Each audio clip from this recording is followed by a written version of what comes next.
Saludos amigos, un día más, aquí estamos haciendo un repaso de las noticias y vaya noticias. Sin duda la noticia del día es la detención del señor Pavel Durov, el fundador y no estamos hoy muy finos, Chief Executive Officer, que es el término de moda que todo el mundo pronuncia, es decir, máximo dirigente de la empresa en cuestión, la empresa Telegram. Pavel Durov en realidad es ruso, pero tiene nacionalidad francesa y en uno de sus viajes a su supuesta segunda nación, por así decir, resulta que se ha topado con la democracia, la libertad, el Estado de Derecho y todas estas gaitas. ¿Por qué decimos esto? Decimos esto porque precisamente ayer se nos llamaba la atención, Larry Johnson concretamente llamaba la atención, acerca de uno de esos estadounidenses que parecen sacados de otra época.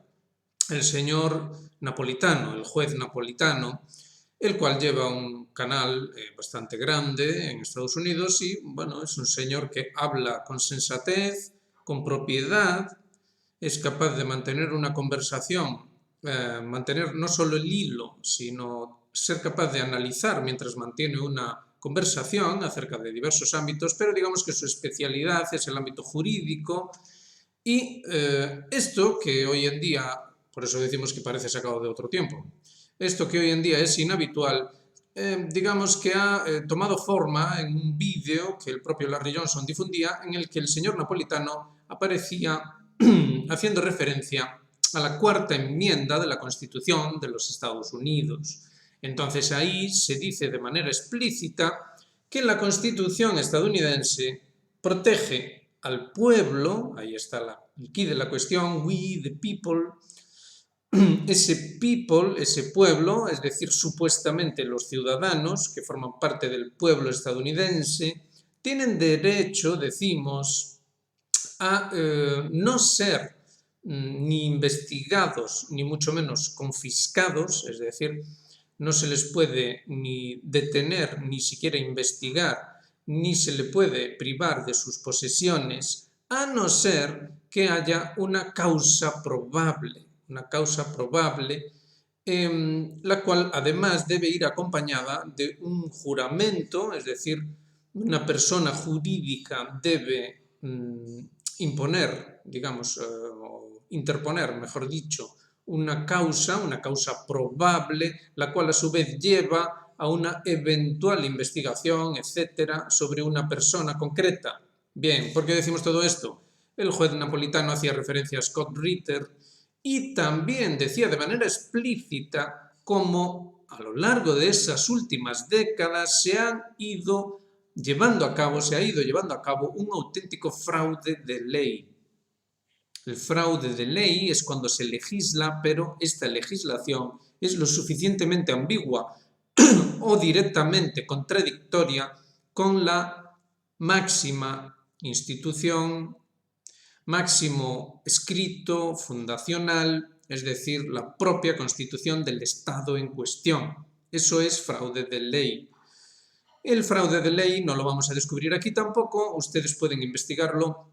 El fraude de ley básicamente consiste en la promulgación de ciertas leyes que, aun entrando en contradicción directa con la ley, digamos que el conflicto se pierde en un interminable pleito entre las diferentes instancias jurídicas, entre, en este caso, pongamos por caso, el Ejecutivo o el Legislativo entraría en pleito con el propio judicial a través de el Tribunal Supremo, el Tribunal Constitucional, etcétera, etcétera. Al final se acaba, insistimos, en un pleito interminable, como por ejemplo en la propia España, donde las instituciones que rigen el Poder Judicial están constantemente en, por un lado, confrontación y por otro lado connivencia con el legislativo y el ejecutivo, especialmente el ejecutivo, pero a todo esto se le llama Estado de Derecho, se dice que vivimos en libertad, en democracia, etcétera, etcétera, etcétera. En realidad, el juez napolitano decía cómo a lo largo de estas últimas décadas se han ido promulgando leyes que entraban en contradicción con esa cuarta enmienda particular que él estaba exponiendo y que él mismo relacionaba con el caso de Scott Ritter, es decir, este señor, este analista estadounidense, que lleva a cabo una labor de denuncia de lo que se está llevando a cabo, de que se está conduciendo a su país, Estados Unidos, a una guerra del todo innecesaria a nivel mundial y de cómo esto va a tener consecuencias nefastas. Básicamente, el señor Ritter lo que hace es un análisis sin más. Tiene vinculaciones, claro está, con el Estado ruso, a través, obviamente, de diferentes medios, en este caso, que están a su vez en relación con el Estado ruso, pero eso, según la propia legislación estadounidense, no le convierte en un agente externo. Es decir, que las pesquisas que se realizaron sobre él y las confiscaciones muy serias además, incluso en los miembros de su propia familia, entran dentro de este fraude de ley que el señor Napolitano expresa en pocos minutos de forma muy elocuente. Entonces esto nos lleva al asunto de Pavel Durov. ¿Qué pasa en Francia? ¿Qué es lo que pasa en Europa? Se cacarea mucho la cuestión del Estado de Derecho y se nos hace creer que aquí no pasan esas cosas que pasan en Estados Unidos o en otros lugares del mundo. La realidad, por supuesto, es muy otra.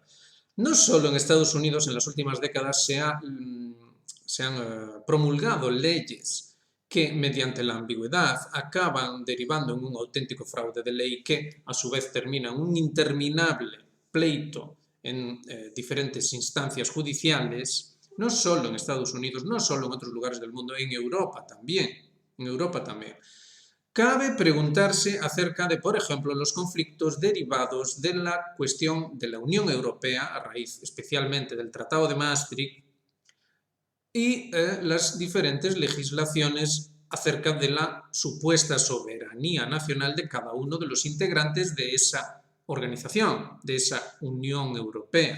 Si simplemente pensamos acerca de eso, ya todo queda muy claro. Pero aún así, a nivel interno, dentro de la propia España, ha habido también gran cantidad de denuncias, y de hecho muchas acabaron en el Tribunal Constitucional. Por ejemplo, un ejemplo, el propio Constitucional dijo que lo que se llevó a cabo hace 4 años fue inconstitucional. Sin embargo, no ocurrió nada. Es decir, no ocurre nada. ¿Dónde está entonces el Estado de Derecho?, preguntamos nosotros. Y esto es lo que se pregunta Napolitano también. Esto es lo que debería preguntarse también el señor Durov y los franceses. ¿Dónde está el Estado de Derecho? ¿Hay causa probable en la cuestión relativa al señor Durov? Bueno, suponemos que en breve nos van a aportar toda la información al respecto. Por lo pronto se le acusa de todo tipo de cosas, es decir, básicamente sería una especie de foro, su medio, su empresa sería un foro de criminales, básicamente, resumidamente. Entonces, ¿hay causa probable en este asunto? Obviamente eso va a ser imposible, puesto que el Internet, por definición, es algo imposible de regular a ese nivel. No solo el Internet. ¿Cómo hace usted para evitar que los criminales acaben encontrando una forma de comunicarse entre ellos? Es absurdo. Y el tratar de criminalizar el medio es equivalente a criminalizar a la empresa que ustedes prefieran de navajas, porque eventualmente esas navajas sean utilizadas para asesinar a gente. Es decir, no podemos culpar o criminalizar a la empresa que fabrica las navajas, por mucho que a nosotros nos parezca que fabricar navajas puede llevar a crímenes. Realmente, sencillamente, hay que ser serios. Y eso es lo que siempre se echa en falta en este mundo occidental nuestro. Entonces, la detención de Pavel Durov tiene implicaciones geopolíticas, ¿verdad? Muchos ya lo están pensando. Claro, obviamente. Es decir, fíjense que lo que se le propone a Durov, según lo que se nos ha comunicado por parte del Estado francés, lo que se le propone es que colabore a la hora de desencriptar, suponemos, o algo análogo a esto, las conversaciones que puedan ser de interés para las instancias judiciales francesas. Esto es algo como mínimo gracioso si tenemos en cuenta cuál es la situación geopolítica. Pero ojo, la guerra no está declarada, con lo cual se juega dentro de ese juego de ambigüedad. Entonces, obviamente, el Estado francés, que no tiene declarada la guerra contra el Estado ruso, y tampoco el Estado ruso contra el Estado francés juega dentro de ese juego de ambigüedad. Entonces, obviamente, no van a decir que esto es una cuestión geopolítica de una situación de guerra real entre ambos países, sino que van a decir este tipo de cuestiones. Muchos también se preguntan qué es lo que llevó a Durov a ir a Francia sin más, teniendo en cuenta cómo está la situación. Bueno, aparte de que el señor Durov tiene nacionalidad francesa, también cabe preguntarse acerca de cómo en la propia Rusia Durov fue sometido, digamos, a presiones para que su empresa, su plataforma, fuera accesible en relación a cuestiones vinculadas a la criminalidad.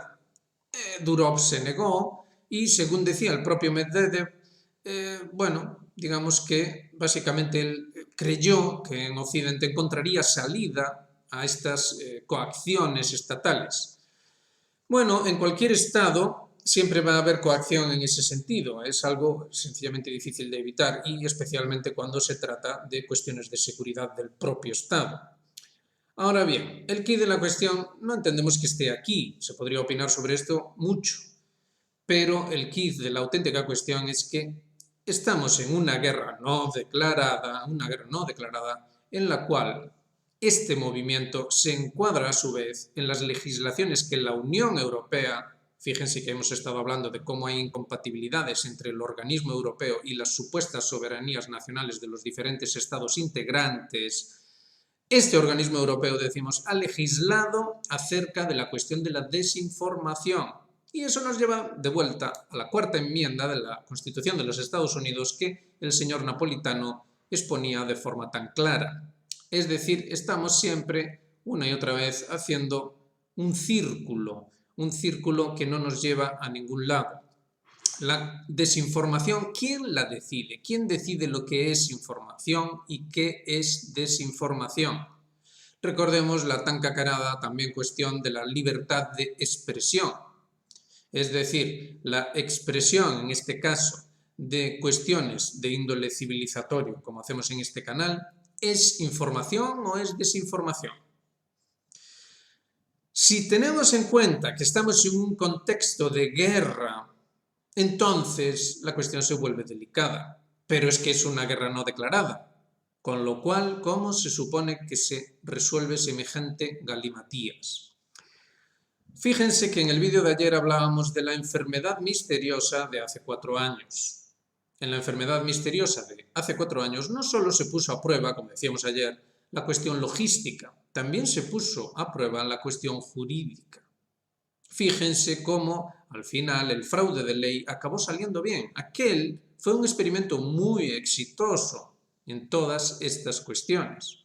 En la cuestión logística, para ver qué pasaba, si se paralizaban literalmente las cadenas logísticas, y en la cuestión jurídica, para ver qué pasaba, cómo reaccionaba el personal, si, como expresaba tan bien el señor Napolitano, se vulneraban descaradamente sus derechos, aunque fuese a través de artimañas que son calificadas en el mundillo jurídico como fraude de ley.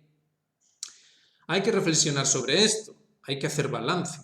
La historia, después de todo, es eso, es una invitación a la reflexión acerca de la interrelación entre lo que ocurrió antes y sus causas y lo que puede ocurrir ahora, y no solo sus causas, sino también las consecuencias de lo que ocurrió antes.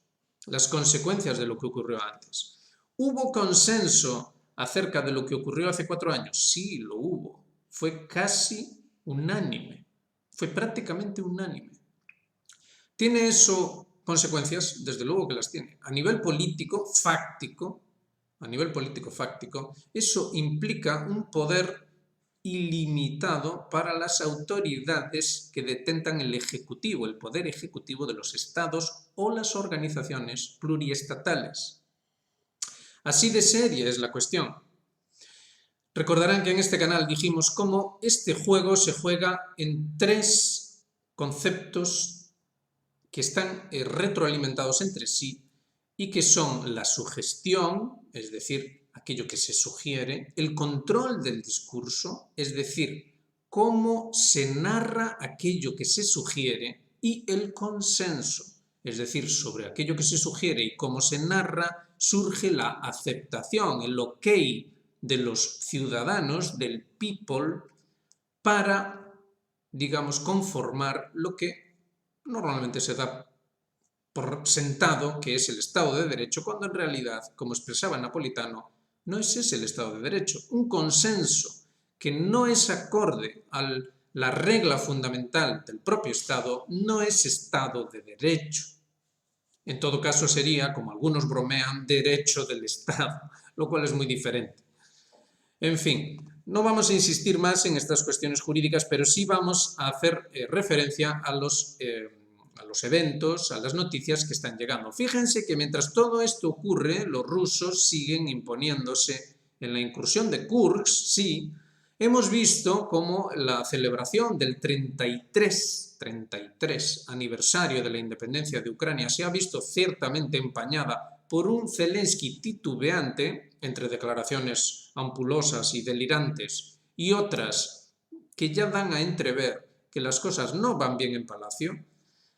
Fíjense cómo los rusos no paran de avanzar mientras todo esto ocurre. La incursión en Kursk ha resultado ser un desastre que el propio Zelensky es incapaz de explicar en qué beneficia esto a Ucrania y de qué manera se va a traducir en algo beneficioso para Ucrania. Y fíjense cómo en el frente del Donbass la cosa sigue yendo rematadamente mal para los intereses de la OTAN. Los rusos avanzan y muy bien, y las líneas ucranianas, insistimos, se están rompiendo y, como ya dijimos aquí hace mucho tiempo, la siguiente línea será el Dnieper. Ahora ya son los propios ucranianos los que empiezan a decir eso, empiezan a decir hay que lo perdemos todo, hay que llegan hasta el Dnieper. En fin, y veremos si no llegan más allá del Dnieper, que esa es otra cuestión. Al mismo tiempo tenemos noticias en Israel. Habíamos dicho cómo Israel seguramente, el Estado israelí, fíjense ahora las connotaciones dentro del vídeo que estamos haciendo hoy al decir la palabra Estado israelí, fíjense cómo el Estado israelí se ha adelantado y ha hecho uno de esos ataques preventivos sobre el Líbano. El Líbano ha respondido, ¿y de qué manera? Ha respondido con, según sus propias fuentes, según el propio Hezbollah, 320 misiles sobre Israel, sobre bases militares israelíes, no sobre civiles, no sobre objetivos civiles. Y además también se reportaba, veremos si se confirma, que habrían conseguido impactar a un buque de guerra israelí en el Mediterráneo. Estamos hablando de Hezbollah. El propio Nasrallah va a hablar esta misma tarde, con lo cual cabe esperar que la situación empeore, que es lo que por lo demás siempre desea ese Estado israelí dirigido por el señor Netanyahu, particularmente el señor Netanyahu es lo que desea, que la situación vaya siempre a más, pero digamos que los libaneses que no tenían ningún interés en esta escalada, sin embargo, van a verse obligados a tener que enzarzarse en una guerra, declarada o no, que ya está en curso, pero que desde luego va a ir a palabras mayores. Esta es la situación y veremos qué pasa con Irán, cuya respuesta aún sigue pendiente. Veremos qué ocurre y veremos hasta qué punto estos ataques que ya han ocurrido hoy están coordinados, van a ser coordinados por ataques también del propio Irán.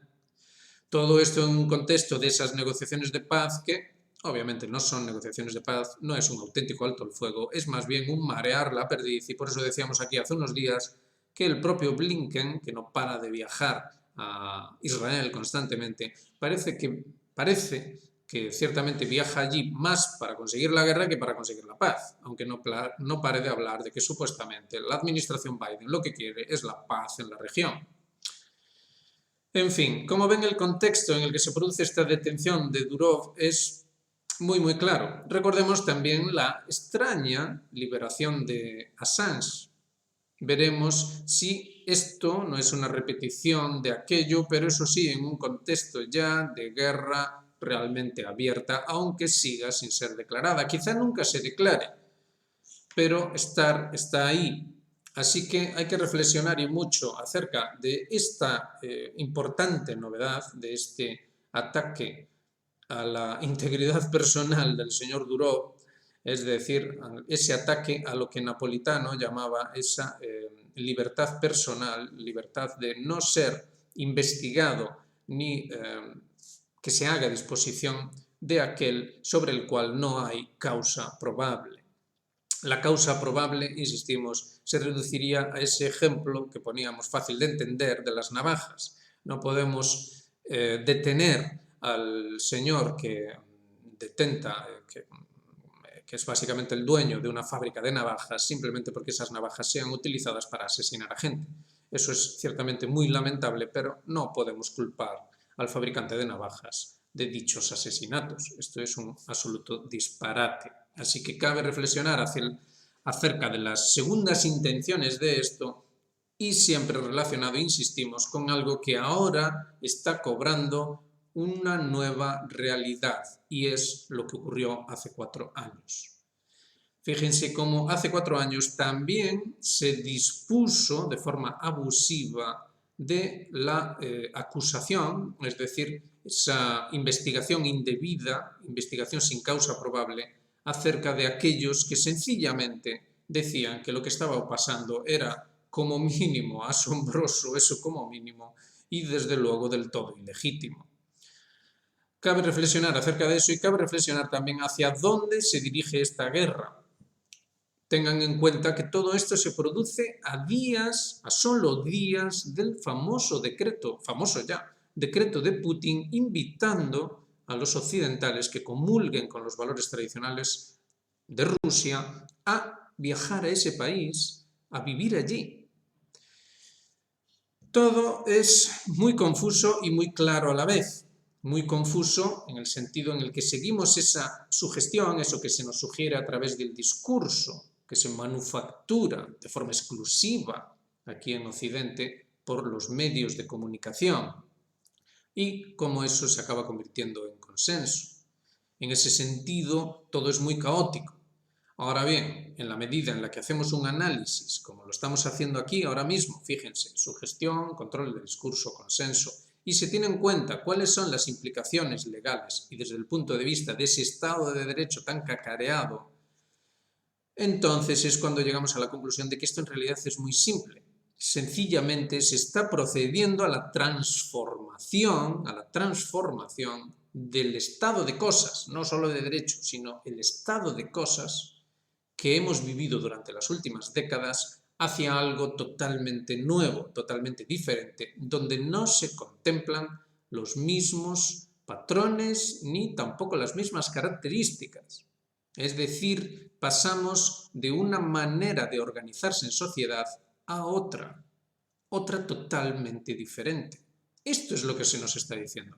Fíjense que algunos, de hecho, expresan su preocupación acerca de las cuestiones de la inteligencia artificial y de cómo esta inteligencia artificial está vinculada a ciertos aspectos de control social minucioso. Por supuesto, siempre se alega para este control, pues lo dicho, evitar la criminalidad, etcétera, etcétera. Pero se abusa de eso de lo que nos hablaba Napolitano, se abusa de ese fraude de ley, porque en última instancia se supone que las normas mismas del Estado no lo permiten. Entonces cabe esperar que esas normas del Estado desaparezcan y qué mejor manera que una gran guerra para hacerlas desaparecer. Por eso tenemos la guerra. Esperemos que se esté comprendiendo lo que estamos diciendo. Por eso tenemos una situación de guerra, no declarada, pero guerra. Veremos si se declara y veremos qué orden jurídico habrá tras esa guerra. Entonces es cuando comprenderemos qué significa todo esto de la inteligencia artificial, pero eso sí, ya se lo adelantamos. Es una cuestión preocupante, no tanto en el hecho técnico en sí, cuanto en las implicaciones que tiene. Es decir, fíjense la palabra inteligencia y fíjense aquello que se le añade, artificial. La inteligencia es por definición natural. Es decir, si claudicamos de la inteligencia natural y nos sometemos mediante sugerencia, control del discurso y consenso a una inteligencia artificial, no es muy difícil saber cuál va a ser el resultado. No se trata de tener miedo a la inteligencia artificial en cuanto artilugio técnico. En ese sentido, si fueran las cosas así, no estaríamos utilizando este medio, que después de todo es tecnológico. Esa no es la cuestión. La cuestión no es tener miedo acerca de eso, la cuestión es todo lo que hemos dicho en este vídeo. Si quieren ustedes tener miedo, tengan miedo de seguir lo que se sugiere mediante un control del discurso y consensuarlo. De eso es de lo que deberían ustedes tener miedo si es que quieren tener miedo de algo, porque ese es el proceso que lleva al cambio de orden jurídico y, por lo visto, ese cambio en las constituciones, como esa constitución estadounidense de la que nos hablaba Napolitano, y esa transformación humana, transformación en las relaciones sociales, etcétera, etcétera, hacia un nuevo modelo, hacia un nuevo paradigma, el cual estaría regulado no por la inteligencia natural, la cual de forma natural ve el cosmos, ve la realidad última que da forma al cosmos y entonces trata de traducirlo de manera adecuada, ordenada a ese cosmos. No sería así en absoluto. Es decir, los individuos ya no tendrían esa potestad de hacer lo que acabamos de decir, sino que pasarían a ser sujetos pasivos de un actor activo, nunca mejor dicho, el cual ni siquiera es conocido, no se sabe ni siquiera quién es, pero que ejercería el control mediante esa inteligencia no natural, como la que acabamos de decir, sino artificial. Este es el quid de la cuestión. En fin, no insistimos más. Como ven, todos los eventos, todas las cosas van yendo en la dirección que dijimos aquí. Por desgracia se está cumpliendo todo ello. Y no se agobien, tampoco no tengan miedo, no se apuren demasiado. Sencillamente traten de reflexionar sobre lo que se está diciendo y actuar en consecuencia. Porque un simple individuo que actúa de manera justa, de manera recta, marca y mucho la diferencia. Se asombrarían de hasta qué punto un simple individuo que se mantiene firme en la realidad de las cosas puede ejercer influencia sobre los demás. Es algo asombroso. Y bueno, piensen simplemente en este canal. Después de todo, aquí poco a poco, humildemente, hemos conseguido, como mínimo, poner una pequeña semillita acerca de aquello que, sin duda, a través del ser humano, debería emerger, debería germinar y debería dar como resultado un orden que sea acorde, como estamos diciendo siempre, acorde, fíjense en latín, es el propio corazón, acorde a lo que en última instancia todos sabemos que somos, nos pongamos como nos pongamos, y es esa inocencia y esa pureza en el corazón de cualquier niño. Observen a un niño, obsérvenle detenidamente y verán cómo, en última instancia, insistimos, eso es lo que somos. Sencillamente, la diferencia con el niño es que tomamos conciencia acerca de ello, y eso es todo. La conciencia acerca de esa inocencia y esa pureza en el corazón es todo lo que somos y es todo lo que necesitamos por lo demás. Todo lo demás, como se suele decir, como dice la Escritura, es dado por añadidura, siempre y cuando se tenga esto que acabamos de decir. Bueno, no insistimos más, venga, lo dejamos ahí, ya saben, hagan me gusta, suscríbanse, activen notificaciones y háganse miembros de Geopolítica Actual. Veremos qué pasa con todas estas cosas en el próximo vídeo, pero hasta entonces, un saludo y venga, nos vemos.